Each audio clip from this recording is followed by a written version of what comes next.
तो इस एपिसोड की स्टार्टिंग में हमें दिखाया जाता है कि फेंगली कह रहा होता है क्वीन नान के फादर, क्या तुम देख रहे हो, तुमने जिस क्लैन को यहाँ तक पहुँचाने के लिए इतने ज़्यादा साल लगाए, उसी क्लैन ने तुम्हें इतने जल्दी धोखा दे दिया। मेरे कुछ शब्द कहने से ही ऐसा लगता है कि तुमने जो इतने सालों तक इस क्लैन को इतना यहाँ तक पहुँचाने के लिए जो मेहनत की थी वो ज़ाया गई। इस चीज़ को सुनकर क्वीन नान के फादर के साथ जितने भी लोग होते हैं वो सारे के सारे गुस्सा हो जाते हैं और क्वीन फेंगली अपनी बात को आगे कंटिन्यू करता है और क्वीन क्लैन के डिसिपल्स से कहता है, तो क्या तुम सभी लोग अभी भी ऐसे क्लैन में रहना चाहते हो जिस क्लैन को उसके डिसिपल्स ने ही छोड़ दिया है, या फिर तुम लोग मेरे फैंग क्लैन को ज्वाइन करना चाहते हो और ये तुम्हारे पास एक लास्ट चांस है, वरना मैं तुम सभी लोगों को यहीं पे मार डालूंगा। और ऐसे बाकी लोग कह रहे होते हैं, हाँ हमारे क्लैन को, हमारे फैंग क्लैन को ज्वाइन कर लो, पैट्रियाज फैंग तुम लोगों को एक चांस दे रहे। ऐसे ही बाकी सब लोग चिल्ला रहे होते और क्वीन नान के फादर भी कहते हैं, हालांकि मैं तुम सभी की लॉयल्टी के लिए काफ़ी ज़्यादा ग्रेटफुल हूँ, पर तुम सभी लोगों के लिए यही अच्छा होगा कि तुम फैंग क्लैन को ज्वाइन कर लो, और वैसे भी हमारा क्वीन क्लैन पूरी तरीके से खत्म हो चुका है। क्वीन नान के फादर की इस बात को सुनकर एक क्वीन क्लैन का डिसिपल कहता है, पैट्रियाज आप इसके आगे कुछ भी मत कहिए, हम भले ही हमारी जान चली जाए पर हम क्वीन क्लैन को कभी भी अबैंडन नहीं करें। और वैसे भी पैट्रियाज मैं काफ़ी ज़्यादा ग्रेटफुल हूँ क्वीन क्लैन ने जो भी मुझे दिया है उसके लिए, तो फिर मैं क्यों क्वीन क्लैन को बिट्रे करूँ। और मैं ये जानता हूँ कि अगर मैंने इस क्वीन क्लैन को नहीं छोड़ा और फैंग क्लैन को ज्वाइन नहीं किया तो मेरे साथ क्या हो सकता है, पर फिर भी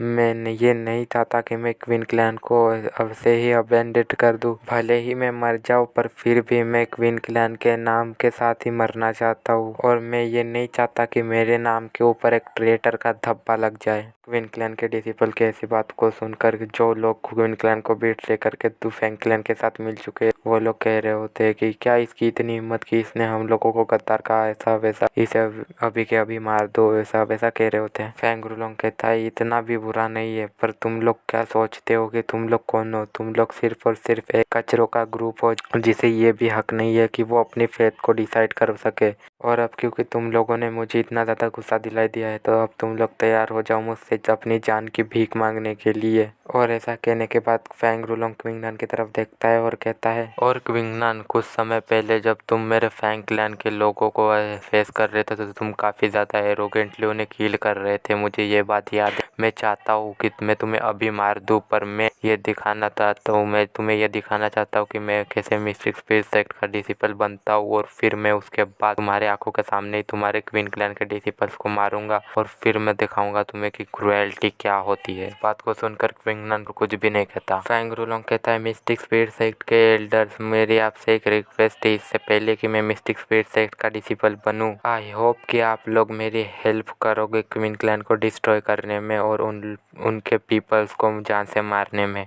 ताकि मैं उनके क्लैन के डिसिपल्स को मार सकूं और आपको ये दिखा सकूं कि मैं कितना ज़्यादा ताकतवर हूँ। इस बात को सुनकर क्वीन क्लैन के डिसिपल्स शॉक हो जाते हैं। एल्डर जियाओ कहते हैं, फैंग रूलोंग, हालांकि तुम मिस्टिक स्पिरिट सेक्ट के डिसिपल बनने के लायक हो और यहाँ तक कि तुम बन भी चुके हो, पर फिर भी तुम्हें इस वर्ल्ड के अफेयर्स को ज़्यादातर अवॉइड करना चाहिए और अपने मारने की इच्छा को अपने कंट्रोल में रखना चाहिए, वरना ये तुम्हारे मार्शल विल के लिए काफ़ी ज़्यादा बड़ी प्रॉब्लम हो सकती है। एल्डर भाई हैंग कहते हैं, एल्डर जियाओ, मैं आपकी इस बात से सहमत नहीं हूँ क्योंकि फैंग रूलोंग की मार्शल स्पिरिट लोगों को मारने के लिए ही बनी है, और वैसे भी फैंग क्लैन और क्वीन क्लैन एनिमीज है, और वैसे भी अगर हम लोग क्वीन क्लैन को एलिमिनेट करने में जूनियर ब्रदर फैंग रूलोंग की मदद नहीं करते हैं तो इस बात से उसको ये कल्टीवेशन में काफ़ी ज़्यादा इफेक्ट पड़ेगा। और फैंग रूलोंग हमारे सेक्ट का डिसिपल है, तो वैसे भी वो कुछ लोगों को मार दे तो कोई भी फर्क नहीं पड़ने वाला है। और वैसे भी एल्डर जियाओ, फैंग रूलोंग ने 6 ग्रेट वांग रैंक मार्शल स्पिरिट को अवेकन किया है, तो ये क्लियर है कि वो हमारे मिस्टिक स्पिरिट सेक्ट के लिए काफ़ी ज़्यादा सूटेबल है, तो फिर भी आप क्यों कुछ बाहर के लोगों की मदद कर रहे हो अपने मिस्टिक स्पिरिट सेक्ट के डिसिपल की मदद करने के बजाय। ये बात अगर बाहर फैल गई तो काफ़ी ज़्यादा खराब होगी आपके रेपुटेशन के लिए।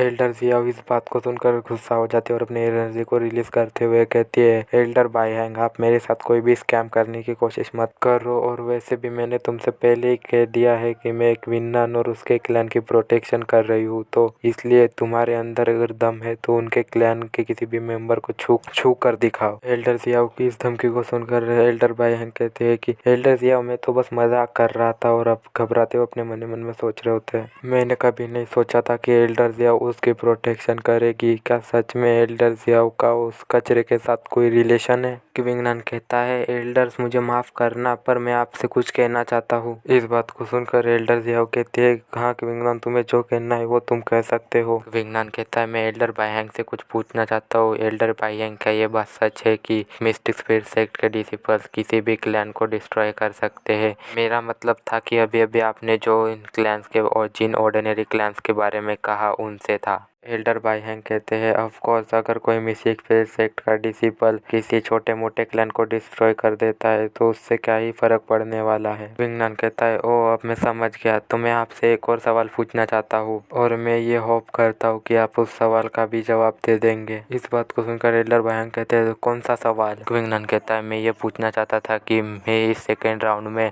हर किसी के मार्शल स्पिरिट को देखा जाता है, तो फिर क्यों आप लोगों ने मेरी बिना मार्शल स्पिरिट को देखे फेंगरुलोंग को अपने मिस्टिक स्पिरिट सेक्ट का डिसेबल घोषित कर दिया? एल्डर जियाओ कहते हैं, इस बात से कोई भी फर्क नहीं पड़ता कि ट्रायल चालू हो या ना हो, पर फिर भी वे फेंगरुलोंग के पास क्योंकि 6 ग्रेट वांग रैंक मार्शल स्पिरिट है, तो वही हमारे मिस्टिक स्पिरिट सेक्ट का डिसेबल बनने वाला था। क्विंगनान कहता है, एल्डर जियाओ, मैं आपकी इस बात से एग्री नहीं करता हूँ क्योंकि अभी तक मैंने अपनी मार्शल आर्ट स्पिरिट को नहीं दिखाया है, इसलिए रूल्स के अकॉर्डिंगली इस ट्रायल को अभी भी चालू रखना चाहिए। फेंगरुलोंग कहता है, क्विंगनान की बात भी बिल्कुल सही है क्योंकि मेरे इस ग्रेट वांग रैंक मार्शल स्पिरिट को दिखाने के साथ ही ट्रायल थोड़ी ना खत्म हो जाना चाहिए। क्विंगनान की भी तो मार्शल स्पिरिट को देखना चाहिए, इसलिए मैं एल्डर बाइहेंग से ये रिक्वेस्ट करना चाहूँगा कि इस ट्रायल को अभी भी कंटिन्यू रखा जाए। एल्डर बाइहेंग कहते हैं, हाँ तुमने बिल्कुल सही कहा, ये फेयर नहीं है, इसलिए इस ट्रायल को कंटिन्यू रखा जाता है। एल्डर जियाओ गुस्सा होते हुए कहती है, हाँ अगर हाँ तुम्हें फेयरनेस ही चाहिए तो मैं भी देखना चाहती हूँ कि तुमने किस मार्शल आर्ट स्पिरिट को अवेकन किया है, और अगर इसके बाद और फिर मैं इसके बाद तुम्हारी प्रोटेक्शन भी नहीं करूँगी। और इसके बाद एल्डर बाइहेंग कहते हैं, क्विंगनान तुम्हें बिना किसी